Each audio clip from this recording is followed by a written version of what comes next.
والصلاة والسلام على من لا نبي بعده أما بعد فأعوذ بالله من الشيطان الرجيم بسم الله الرحمن الرحيم والليل إذا يغشى والنهار إذا تجلى وما خلق الذكر والأنثى قسم ہے رات کی جب وہ چھا جائے اور قسم ہے دن کی جب وہ خوب روشن ہو جائے اور اس کی قسم جس نے نر اور مادہ پیدا فرمائے۔ سامعین، آج ہماری سورہ اللیل کی واقعہ نمبر 3 کی تلاوت و ترجمہ کا شرف نصیب ہوا۔ سامعین، سورہ شمس کے بعد سورہ اللیل اس کی تفسیر کا آج آغاز ہو رہا ہے۔ یہ سورہ مبارکہ مصحف شریف کے اعتبار سے اس کا جو نمبر ہے وہ 92 ہے، 92، اور نزول کے اعتبار سے اس کا جو نمبر ہے وہ 9واں ہے۔ 9ویں نمبر پر یہ سورہ مبارکہ نزول کے اعتبار سے یہ نازل ہوئی، اور یہ سورہ مبارکہ سورہ شمس کی طرح یہ بھی مکی سورہ مبارکہ ہے۔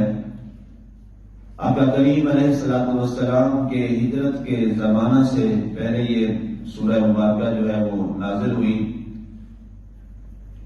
اب اس میں اس کا مضمون جو ہے جہاں سے اس کا آغاز ہو رہا ہے وہ بالکل جیسے سورہ شمس کا آغاز اللہ تعالیٰ نے نظام کائنات کے اعتبار سے اس کو بیان کیا، اس سورہ مبارکہ کو بھی اللہ نے اسی طرح نظام فطرت کے ساتھ شروع کی۔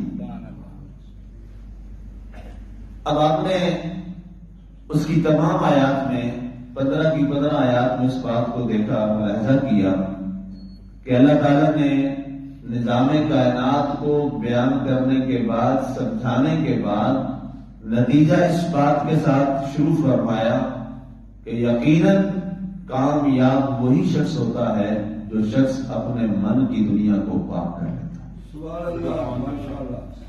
اب سوال یہ ہے، جب بات ہی اللہ تعالیٰ نے کامیابی کی کرنی ہے اور فلاح کی کرنی ہے تو اس میں یہ سورج، یہ چاند، یہ رات، یہ دن، اس کا پھرنا، اس کو بیان کرنے کا کیا مقصد؟ براہ راست اللہ تعالیٰ تقویٰ کی بات فرما دے، براہ راست اللہ تعالیٰ نیکی کی طرف بڑھنے کی بات فرما دے، لیکن اس سے پہلے اللہ تعالیٰ نے اس کا ذکر کیوں کیا؟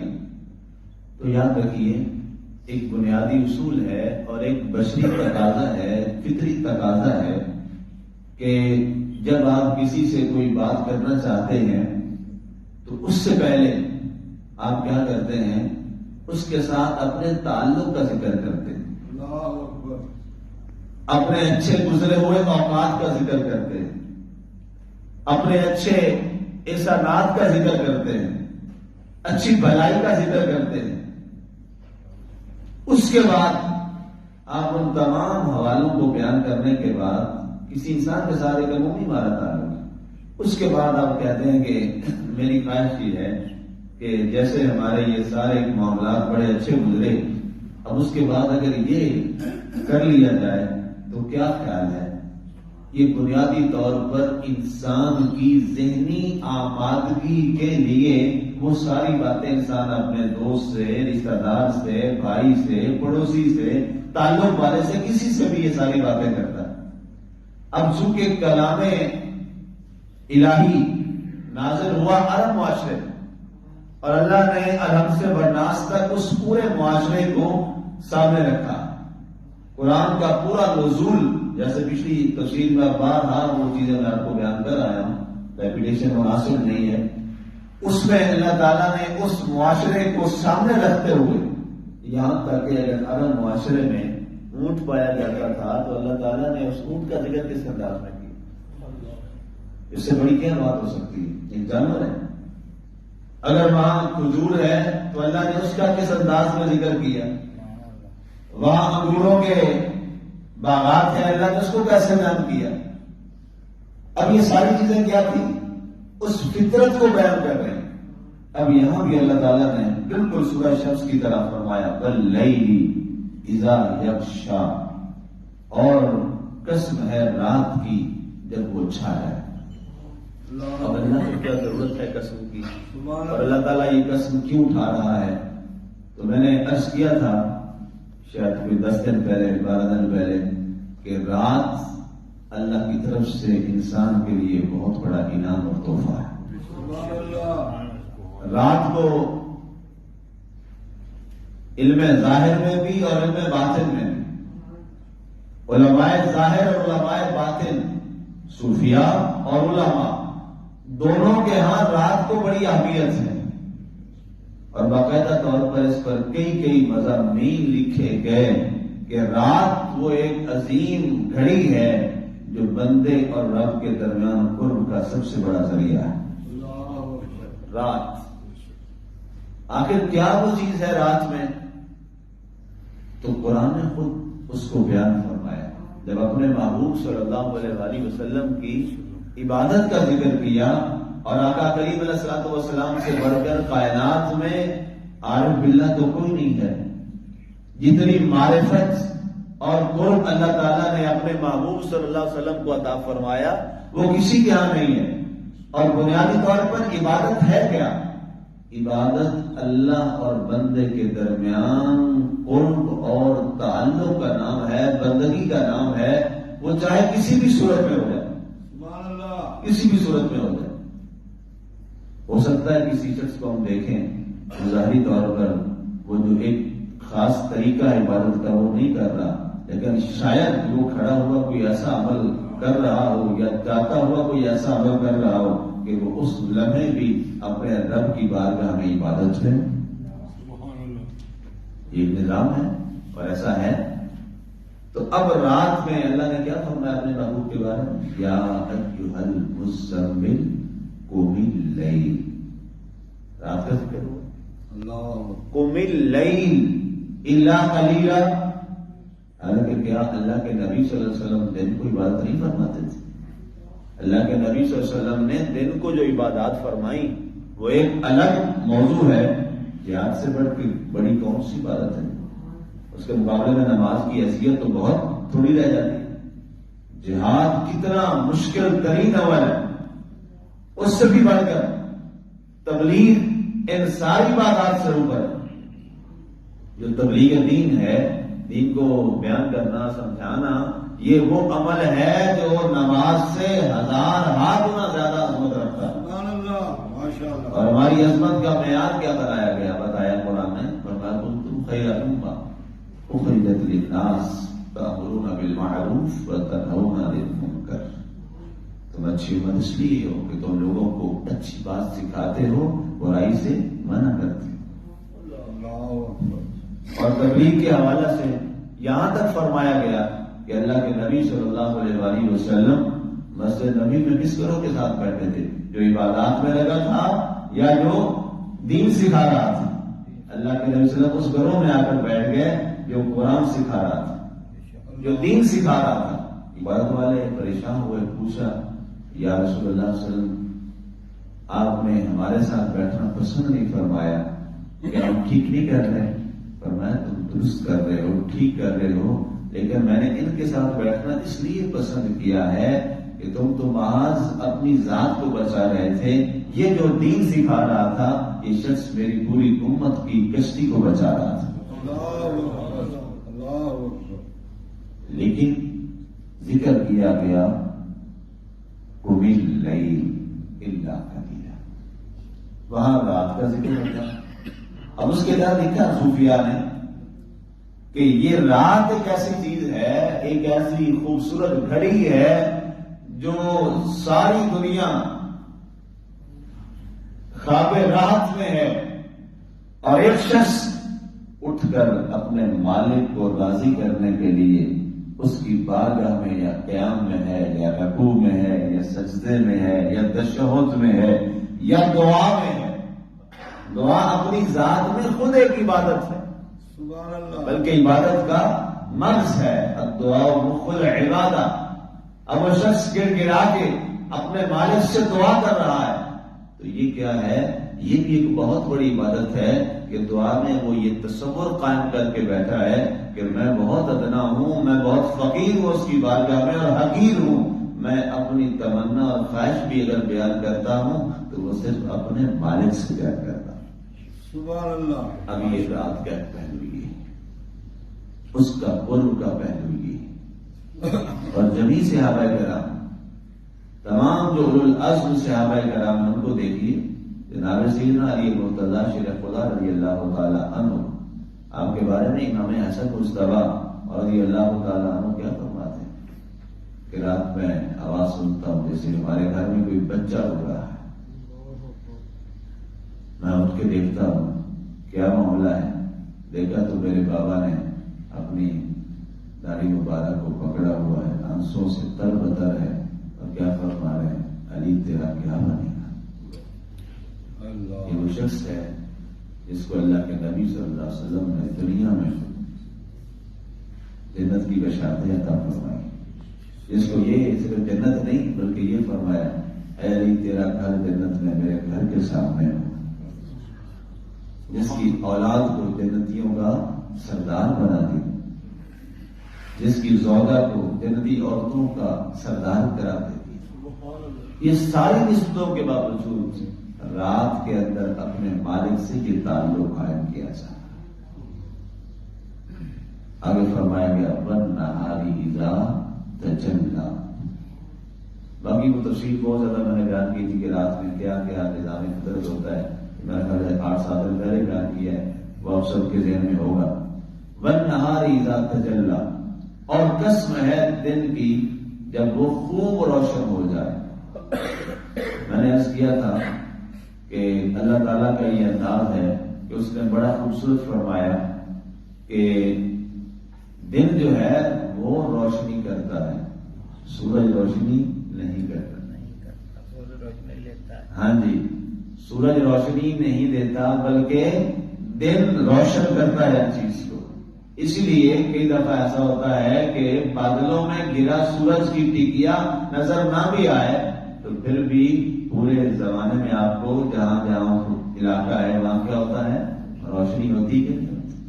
اللہ اکبر۔ یہ بھی وَالنَّهَارِ إِذَا جَلَّاهَا، اس پر تفصیلی بحث آپ نے سن لی۔ فرمایا مجھے اس دن کی بھی قسم ہے کہ وہ خوب چمک جائے، خوب روشن ہو جائے۔ اب دن ایک الگ انعام ہے اللہ کا۔ وَجَعَلْنَا النَّهَارَ مَعَاشًا، اسی پارہ کی پہلی سورہ میں اللہ فرماتا ہے ہم نے کیا کیا، ہم نے دن کو بنایا تمہارے لیے کسب معاش کے لیے۔ سبحان اللہ۔ اب یہ بھی فطرت، اب یہ بھی اسارہ انسانی مزاج۔ تو اگر یہ دیکھا جائے، غور کیا جائے تو اسلام جو ہے یہ محض ایک عبادات مخصوصہ کا نام نہیں ہے، بلکہ اسلام دین ہونے کی وجہ سے اس کائنات کے اندر پورے نظام کا نام ہے۔ سبحان اللہ۔ پہلی شریعتوں میں کیا ہے جی، نماز ہے، روزہ ہے، قرآن بتایا پہلے بھی روزے تھے، اس سے پہلے بھی لوگ طواف تو کرتے تھے، کعبے کا تقدس تو پہلے تھا، اسی طرح حج کا یہ سارا عمل ہوتا تھا، طریقہ مختلف تھا، انداز مختلف ہو سکتا ہے اور تھے ان کے انداز، یہ ساری چیزیں تھیں، لیکن اس کا تعلق محض کیا تھا، مذہب کے ساتھ۔ اور آج بھی اگر کوئی مسلمان صرف انہی چیزوں کو لے کے چلتا ہے تو وہ دین پہ نہیں، وہ مذہب پہ چل رہا ہے۔ لیکن اللہ تعالیٰ نے ہمیں مذہب نہیں دیا، اللہ نے ہمیں دین دیا۔ اسی لیے مذاہب تھے تو ضرورت رہی کہ کبھی دین آئے، مذاہب چلتے چلتے چلتے اس پیاس میں لگے رہے کہ کبھی تو وہ لمحہ آئے کہ جب انسان کے لیے اس کے پاس دین آ جائے، اور پھر وہ لمحہ آیا، ان الدین عند اللہ الاسلام، اللہ کے محبوب ترین دین اسلام کو ڈکلیئر کر دیا۔ قرآن میں یہ تو نہیں لکھا ہوا کہ سب سے بہترین مذہب یہ نہیں، یہ آیت نہیں ہے، کیونکہ کیا ہے، ان الدین عند اللہ الاسلام، اللہ کے نزدیک بہترین دین کیا ہے، وہ دین اسلام۔ تو اب مذہب نہیں ہے ہمارا، یاد رکھیے گا، اب مذہب نہیں ہے ہمارا، اب کیا ہمارا ہے؟ ہمارا دین ہے۔ اب ہم اپنی اولاد کی پرورش کر رہے ہیں، اولاد کے لیے کسب معاش کر رہے ہیں، ہم اللہ کی عبادت کر رہے ہیں۔ سبحان ہم اللہ۔ اپنے کسی رشتہ دار کے پاس جا رہے ہیں اس سے ملاقات کے لیے، یہ عبادت ہے۔ ہم راستے پر جاتے ہوئے پتھر کو راستے سے ہٹا رہے ہیں، عبادت ہے۔ ہم جاتے ہوئے کسی بھوکے کو دیکھتے ہیں، اپنے کھانے میں اس کو شامل کر لیتے ہیں، یہ عبادت ہے۔ سبحان اللہ۔ ہم کسی مسلمان کے دکھ میں شامل ہو رہے ہیں، یہ کیا ہے؟ عبادت ہے۔ اس کے سکھ کی خوشیوں کو بانٹتے ہیں اور اس کی خوشی کو پسند کرتے ہیں، اسے حسد نہیں کرتے، اس کی خوشی کو برداشت کرتے ہوئے اس کی خوشی میں اس کے ساتھ مل جاتے ہیں، یہ عبادت ہے۔ اسی طرح زندگی کا کوئی بھی عمل جو ہے، آپ اپنے دفتر میں، اپنی دکان میں، اپنے بزنس میں، کسی جگہ آپ اس اصول کے تحت کر رہے ہیں جو اللہ اور اس کے رسول نے بتایا ہے، تو آپ ظاہری طور پہ تو لگ رہا ہے کہ آپ بزنس کر رہے ہیں، لیکن قرآن کی روح سے، حدیث کی روح سے آپ اللہ کی عبادت میں ہیں۔ اس لیے کہ اللہ فرماتا ہے یہی تو فرق ہے، میں نے تم میں مذہب نہیں رکھا، میں نے تمہارے درمیان دین کو رکھا۔ سبحان اللہ، ماشاء اللہ، ماشاء اللہ۔ اس لیے آج بھی اگر مسلمان انہی چیزوں میں رہے، عام طور پر کہتے ہیں وہ بڑا جی روزہ نماز کا اہتمام کرتا ہے، تو یہ تو پھر مذہب رہا۔ اسی لیے پھر آج ہمارے ملک میں بدعنوانی بھی ہے، نماز پڑھنے والا ہے اور مسجد سے جوتا چوری ہو رہا ہے، یہ کیا ہے؟ مذہب پہ کھڑے ہیں، دین پہ نہیں ہے۔ نماز پڑھنے والا گالی گلوچ کر رہا ہے، مذہب پہ کھڑے ہیں، دین پہ نہیں ہے۔ روزہ رکھنے والا ریڈی پہ کھڑا ہو کے روزے کے ساتھ فراڈ بازی کر رہا ہے، سود کھا رہا ہے، رشوت کھا رہا ہے، بربریت کرتا ہے، ظلم کرتا ہے، غیبت کرتا ہے، چغلی کھاتا ہے، کیا مطلب ہے؟ دین پہ نہیں آیا۔ دین تو کیا ہے؟ دین تو انسان کے پورے معاشرتی مزاجوں کی اصلاح کرنا، اور اسی بنیاد پہ آپ پڑھ لیجیے پورے قرآن جو الحمدللہ میں ختام تک پہنچ رہے ہیں۔ آپ نے دیکھا کہ سب سے زیادہ اللہ تعالیٰ نے قرآن میں، پورے قرآن میں عبادات کو کتنا بیان کیا ہے اور معاملات کو کتنا بیان کیا ہے؟ 70 اور 30% کا ہے پرسنٹیج، ٹھیک ہے؟ تو اس لیے اللہ نے قرآن میں اس انداز کو پھر اپنانے کے بعد فرمایا وَمَا خَلَقَ الذَّكَرَ وَالْأُنثَىٰ، اور اس ذات کی قسم، اب اپنی طرف بلانا، پہلے براہ راست آپ نے ذکر نہیں کیا، پہلے اس مزاج کی طرف کیا، اس رات کو بیان کیا، اس دن کو بیان کیا، جب ان کو وہ سمجھ چکے کہ ہاں یہ رات، یہ دن، اس کے یہ فوائد، اس کے یہ فوائد، پھر بتایا وَمَا خَلَقَ الذَّكَرَ وَالْأُنثَىٰ، وہ ذات کے جس نے انسان، مرد، نر، ہر نظام، ہر قسم کے نر بھی پیدا کیے، والانثیٰ، اور اس نے مادہ بھی پیدا کیے، اور اس پوری کائنات کی رونق کو بڑھایا اور بحال کیا، اور نسل انسانی کو بھی چلایا، اور باقی تمام جتنے جاندار ہیں اللہ تعالیٰ نے نر اور مادے کے ایک نظام کے ساتھ اس کو آگے بڑھایا۔ کیا اللہ تعالیٰ نر اور مادے کا محتاج ہے پیدا کرنے کے؟ نہیں محتاج۔ کیا اس نے بغیر باپ کے صرف ماں کے ساتھ دنیا کا عظیم ترین انسان نہیں پیدا کیا؟ جناب سیدنا عیسیٰ علیہ السلام، سبحان اللہ، ماشاء اللہ۔ کیا اس ذات نے بغیر ماں اور بغیر باپ کے بھی کسی کو پیدا کیا کہ نہیں پیدا کیا؟ آدم علیہ السلام۔ اور کیا کوئی ایسا نہیں ہے جسے بغیر ماں کے اس نے پیدا کر لیا صرف باپ کی حیثیت سے؟ سیدہ حوا علیہ السلام۔ اب یہ اس نے ایک مثال کیوں دی کہ کہیں یہ مت سمجھنا کہ میں محتاج ہوں نر اور مادہ کا، تو پھر آگے بڑھتا ہے فرمایا چاہوں تو صرف ماں سے پیدا کروں، چاہوں تو صرف باپ سے پیدا کروں، چاہوں تو بغیر ماں باپ کے بھی پیدا کروں۔ یہ فرمایا میرا اختیار ہے، لیکن اب ایسا کرتا نہیں۔ آج کوئی عورت آ جائے کہہ دیے میرا بچہ ہے حلال کا، اور مثال دے سیدہ مریم کی نہیں مانیں گے، اب اس کو تسلیم نہیں کریں گے. کیوں؟ کہ یہ اس کا فطرت کا اصول نہیں. پیدا کیا اس نے لیکن اس کا اصول نہیں ہے، ایسا وہ کرتا نہیں ہے. کوئی مرد آ جائے کہے جناب میں نے یہ جنا ہے بیٹے کو یا بیٹی کو، نہیں تسلیم کریں گے. کیوں؟ اس کا نظام کائنات کا اصول یہ نہیں ہے. اور کوئی آج بغیر ماں باپ کے بن گیا ہے تو یہ بھی نہیں مانیں گے. کیوں؟ نظام اصول کے تحت یہ بات درست نہیں ہے. اور کوئی دلائل یہ دے مطلب کہ نہیں، یہ اس نے اس لیے دکھایا ان اللہ قادر علی کل شیء. ٹھیک ہے، اللہ نے اس لیے کیا کہ میں قدرت رکھتا ہوں لیکن ایسا کرتا نہیں. اس لیے اسلام کا جو بنیادی اصول ہے اس کو سمجھیے اور نظام کائنات میں آئیے، نظام فطرت میں آئیے اور اس کے دوران رہتے ہوئے اپنی زندگی کو گزاریے. پھر ہم یہ کہہ سکتے ہیں کہ میں وہ مسلمان ہوں جو دین پر چل رہا ہوں، جو اپنے دین پر چل رہا ہوں. یہ مذہب اور یہی ہمارا تو امتیاز ہے کہ ہم نے اپنے معاشرے کے اندر سیاست بدریہ اس کو پورا بیان کیا شاہ ولی اللہ صاحب نے. اب وہی چیز ہے کہ جو ایک پورا معاشرہ جو ہے اسے انسان قائم کرتا ہے. اللہ کی ذات ہمیں مذہب سے نکل کر اور محض چند مربوطہ عبادات سے بڑھ کے ہمیں اپنی پوری زندگی صبح سے شام، شام سے صبح تک اسلام کے اصولوں کے مطابق گزارنے کی توفیق عطا فرمائے. آمین و آمین.